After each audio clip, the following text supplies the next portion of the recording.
My name's Casey Kasem, reminding you to keep your feet in the ground and keep reaching for the stars. Another big person that has passed away. I mean, aside from Maya Angelou and Ruby Dee and Ambi Davis and Tony Gwynn, who great baseball Hall of Famer from the San Diego Padres, and Hollywood legend Eli Wallach, who's best known in movies such as Godfather 3 and The Good, the Bad, and the Ugly.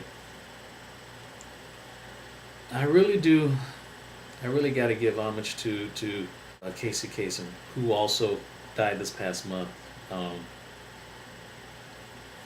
I have to admit, though, out of all the people that passed away, all the famous people that I mentioned that passed away this past month, I have to say Casey Kasem has to be the most influential to me professionally.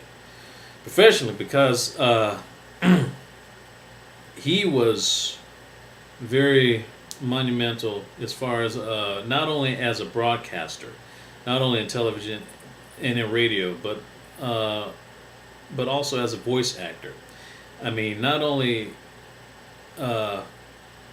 he was a DJ, but he was also a voice actor in such cartoons such as Scooby-Doo. Of course, he's best known as the voice of Shaggy, the original voice of Shaggy. And also he was the voice of Robin, the Boy Wonder, in the Superfriends series. They used to be on ABC during the 70s, 80s, and 90s. He's done a lot. A whole lot. And, especially inspiring me. I mean, as a voice actor, especially an actor of color as well. I mean, him being Middle Eastern, being of Middle Eastern descent. He also did work as the voice of Mark, who was the leader of G-Force in the 70s animated series Battle of the Planets, which was basically just an Americanized version of the Japanimation animated show Gotcha Man. He was also the voice of Peter Cottontail in the Easter special, Here Comes Peter Cottontail, distributed by Rankin Bass. I think it was Rankin Bass. I think that's what's the name of the company, because they were the same people who created Frosty the Snowman special and Rudolph the Red-Nosed Reindeer. He's very influential to me. I mean, to me, as far as voice actors are concerned, he's right up there with Mel Blanc and Jim Henson. I mean, if there was a hierarchy, it would probably be more like Mel Blanc, and then Jim Henson, and then Casey Kasem.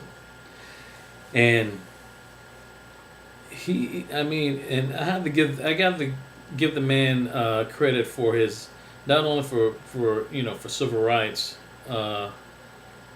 because he was the first. I think he was among the first people on his show America's Top 10, the television version of it, to mention Stevie Wonder's cause in making Martin Luther King's birthday into a national holiday. I mean, it was already a state holiday in my home state of Georgia, but Stevie Wonder made it possible to rally to make the Dr. King's birthday a national holiday, not just a state holiday, but a national holiday.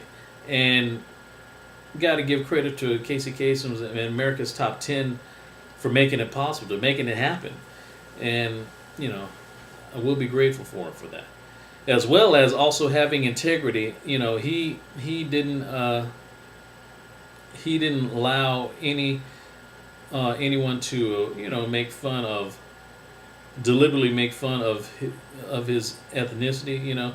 There was one time which one of my friends told me, this was right after he passed, is that he was cast to be the voice of some character in some fictional country on some animated series. I don't know what it was, but it was some type of animated show where this fictional Middle Eastern country was called Carbamia, I guess.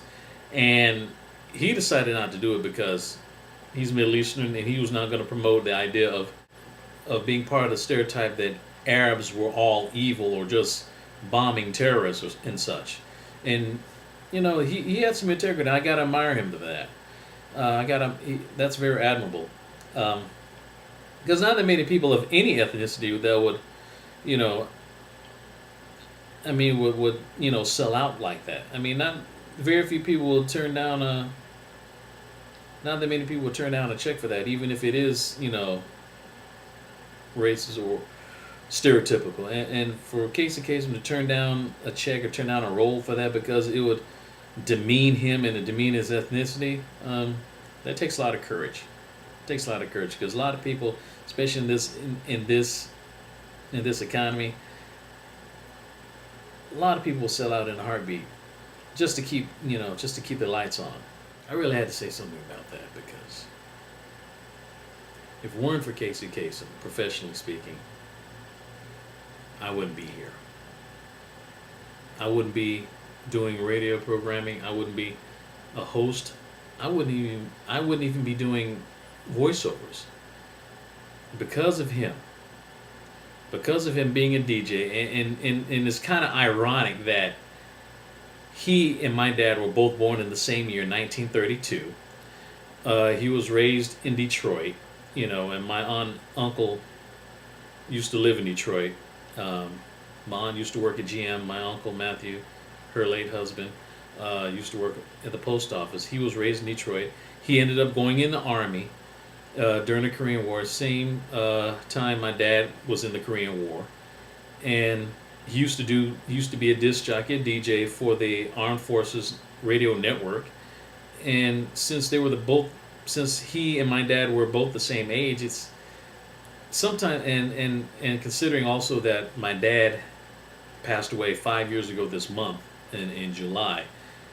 Sometimes I guess I like to think that my dad was actually listening to him while he was in service in the Army.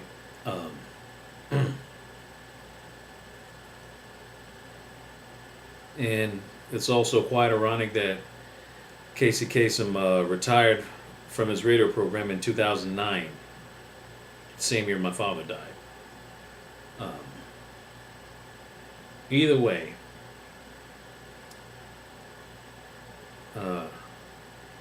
obviously I'm going to miss my dad. But I will say, professionally speaking, I will miss Casey Kasem.